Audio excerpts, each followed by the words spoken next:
अगर आप अपनी 62,000 की परचेज के ऊपर 2,000 रुपए तक बचाना चाहते हैं तो इस वीडियो को आखिर तक देखिएगा। शुरू करते हैं।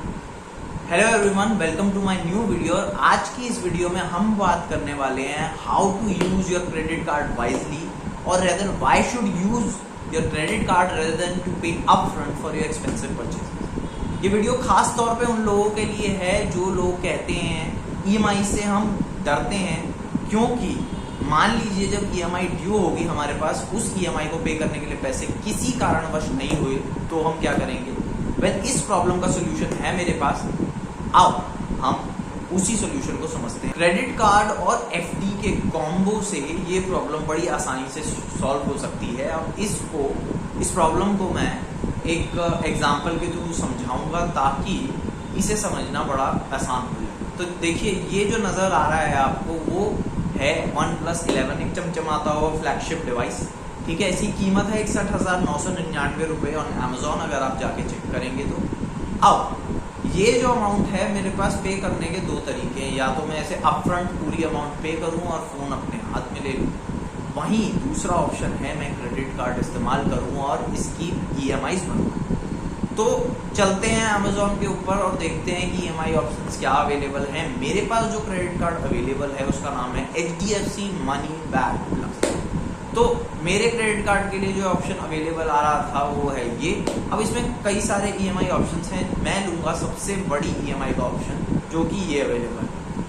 ये जो ऑप्शन है वो है कुछ इस तरह से 5,167 की 12 EMI, यानी 1 साल का पूरा लोन। अब देखिए, अभी तक तो क्या होता था कि भाई इस EMI पे कायदे से, यानी कि इस लोन पे, पर्सनल लोन पे कायदे से आपको इंटरेस्ट भरना होता था। लेकिन आज की डेट में कंपनीज और क्रेडिट कार्ड जो है वो मिलके ये स्कीम्स बनाते हैं जिसमें ये लोग नो कॉस्ट EMI ऑफर करते हैं, यानी कि इंटरेस्ट फ्री लोन ऑफर करते हैं, ताकि ज़्यादा से ज़्यादा स्पेंडिंग वो लोग महंगे से महंगी चीज़ें खरीद पाएँ और एक बारी में उन पर पूरे अमाउंट का बर्डन भी ना पड़े। इसी को कहते हैं नो कॉस्ट EMI। अब मेरे पे जो ऑप्शन अवेलेबल आ रहा है वो नो कॉस्ट EMI का यही है। अगर आप ध्यान से देखेंगे 5,167 को 12 से मल्टीप्लाई करते हैं तो ये फ़ोन की कॉस्ट आ रही है। मतलब आपको एक बारी में पैसा भी नहीं देना है और आपको पैसा भी उतना ही चुकाना है जितना आप अपफ्रंट पे करते तो आपको चुकाना पड़ता। अब हम जानेंगे कि कैसे ये 5,167 रुपये की EMI को भी आप डिस्काउंट कर सकते हैं और 2,000 रुपये तक बचा सकते हैं। अब मेरे क्रेडिट कार्ड के बारे में मैं आपको कुछ सिंपल चीज़ें बता देना चाहता हूँ। मेरे क्रेडिट कार्ड की जो बिलिंग साइकिल वो है 22 है, और जो मेरे क्रेडिट कार्ड के बिल की ड्यू डेट है वो 11 है। कुछ समझ नहीं आया होगा, चलिए अब आपको एक एग्जांपल देता हूँ। मान लीजिए मैं 23 जून से लेके 22 जुलाई के बीच में कुछ भी परचेज करता हूँ तो उसका जो अपने क्रेडिट कार्ड के थ्रू उसका जो बिल जनरेट होता है वो 22 जुलाई को होता है। उसकी पेमेंट ड्यू डेट जो आएगी वो 11 अगस्त की आएगी। मतलब अगर मैं 23 जून को अपनी EMI फिक्स कराता हूँ, ये जो पहली इंस्टॉलमेंट की पेमेंट है मुझे 11 अगस्त को जाने। अब इसके बीच में जो फासला है वो करीब 50 दिन का है। मुझे इतना अमाउंट इन्वेस्ट करना पड़ेगा 50 दिन पहले कि मुझे 50 दिन बाद 5,167 रुपये मेरे खाते में अवेलेबल हो, ठीक है, ताकि मैं उस EMI को चुका सकूं। उस जगह पे ही एंटर होती है HDFC बैंक की ही FD। अब मैं HDFC बैंक की आप लोगों को इसलिए बता रहा हूँ क्योंकि मेरे बैंक अकाउंट भी HDFC बैंक में ही है और मेरे पास क्रेडिट कार्ड भी HDFC बैंक का ही। आप लोग हर किसी पे ये सेम ऑफर अप्लाई करके देख सकते हैं। अब जो आपके पास स्क्रीन पे आ रही हैं वो HDFC बैंक के डिफरेंट टेन्योर्स के different interest rates for senior citizen and normal citizen. अब मैं जो कैलकुलेशन अभी आपके सामने प्रस्तुत कर रहा हूँ वो on the basis of senior citizen interest rates है, क्योंकि मेरे घर में सीनियर सिटीजन है जिसके नाम पे मैं FDs ले सकता हूँ। आपके घर में अगर सीनियर सिटीजन हो तो कोशिश कीजिएगा वो FDs आप एक सीनियर सिटीजन के नाम पे ही ले। खैर, तो ये रहे जो इंटरेस्ट रेट्स हैं आपकी स्क्रीन पे आ रहे हैं, ठीक है। तो इन्हीं इंटरेस्ट रेट्स पे आपको FDs लेनी पड़ेगी। अब मुद्दा ये आता है कि कितनी FDs आपको लेनी पड़ेगी, कितने टेन्योर की लेनी पड़ेगी और कितने अमाउंट की लेनी पड़ेगी।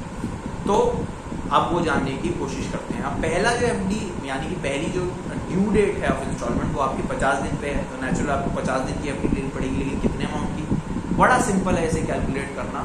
5,167 रुपये 50 दिन बाद 5,167 रुपये। आज कितने होते हैं इसको कैलकुलेट करने का तरीका है 5,167 रुपये divide by 1 plus interest rate जो भी एप्लीकेबल हो रहा है, इस केस में ये इंटरेस्ट रेट है। अब इसे आप डिवाइड करेंगे 365 से, क्योंकि ये जो इंटरेस्ट रेट्स आपको दिए गए हैं ये पर एनम होते हैं, और इनटू करेंगे नंबर ऑफ डेज से जितने की आपने एफडी ली। जब ही आप जैसे ही आप इसे डिवाइड करके वैल्यू निकालेंगे वो कुछ इतनी आएगी। मतलब आज आपको 0 डे पे इतनी अमाउंट इन्वेस्ट करनी है 50 दिन के लिए। जैसे ही 50 दिन बाद वो अमाउंट मैच्योर होएगी वो 5,167 रुपये बन जाएगी और आप उससे पेमेंट कर देंगे अपनी पहली इंस्टॉलमेंट की। अब इसी तरीके से 0 पीरियड पे ही आपको 12 एफडीज करा के रखनी पड़ेंगी ऑफ दी पर्टिकुलर अमाउंट, जितना कि आपको उस पर्टिकुलर ईएमआई की ड्यू डेट पे 5,167 रुपये की मैच्योरिटी दे दी। तो अब मैं जो आपको प्रेजेंट करने वाला हूँ आपको सिंपल तरीके से वो अमाउंट्स प्रेजेंट करने वाला हूँ अकॉर्डिंग टू द रेट्स। ठीक है, इसको कैलकुलेट करने का तरीका मैं आपको बता चुका हूँ। एक केस में मैं आपको एक और एग्जांपल भी दे देता हूँ। लेट्स से कि अब जो नेक्स्ट मेरी ईएमआई ड्यू होगी वो कब होगी। मान लीजिए मैंने 23 जून को पहली ईएमआई ड्यू हुई थी मेरी, तो नेचुरल है मेरी जो दूसरी ईएमआई ड्यू होगी वो कब होगी, वो ड्यू होगी ऑन 23 जुलाई। ठीक है, अगेन मेरे बिल जनरेशन डेट क्या होगी 23 जुलाई के बाद 22 अगस्त, और उसकी जो पेमेंट की ड्यू डेट आएगी वो आएगी 11 सितंबर। लेकिन यहाँ पे एक कैच है, मुझे एफडी कब करानी है ऑन 23 जून। तो अब जो सेकेंड एफडी होगी वो कितने दिन की होगी, वो होगी लगभग 81 दिन की।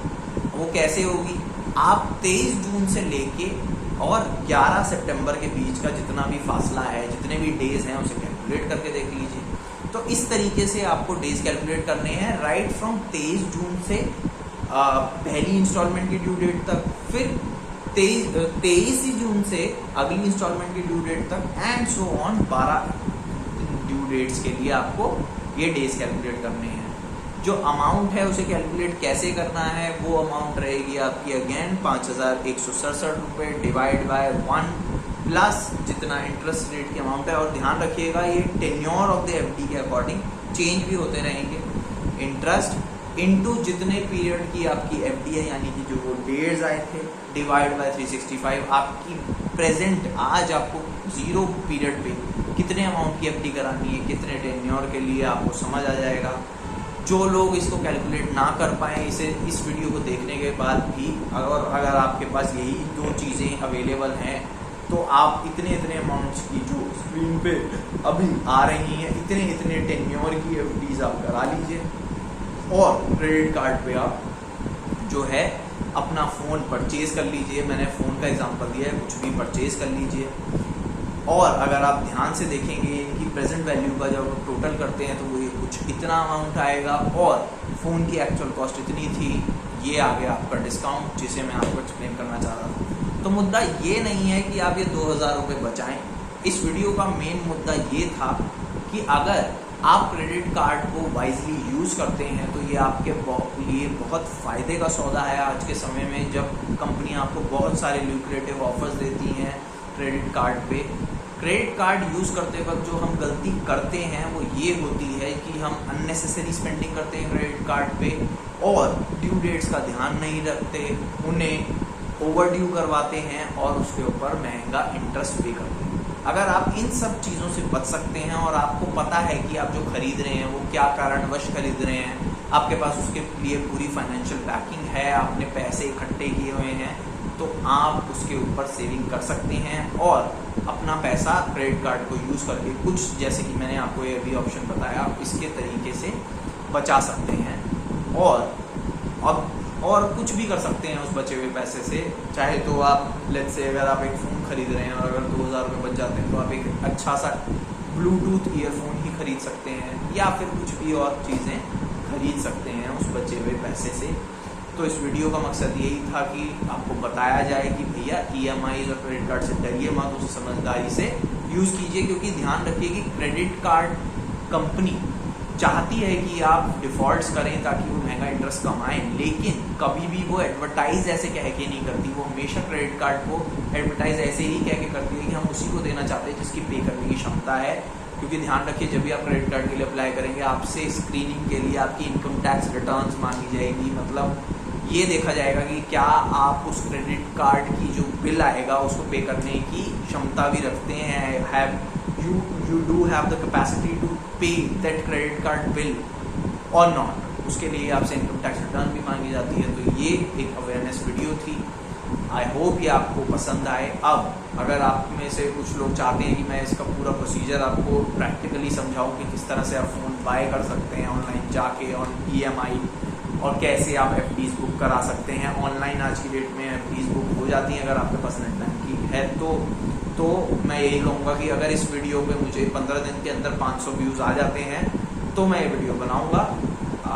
With that said, I hope ये वीडियो आपके लिए काम की होगी एंड लेट्स एंड दिस।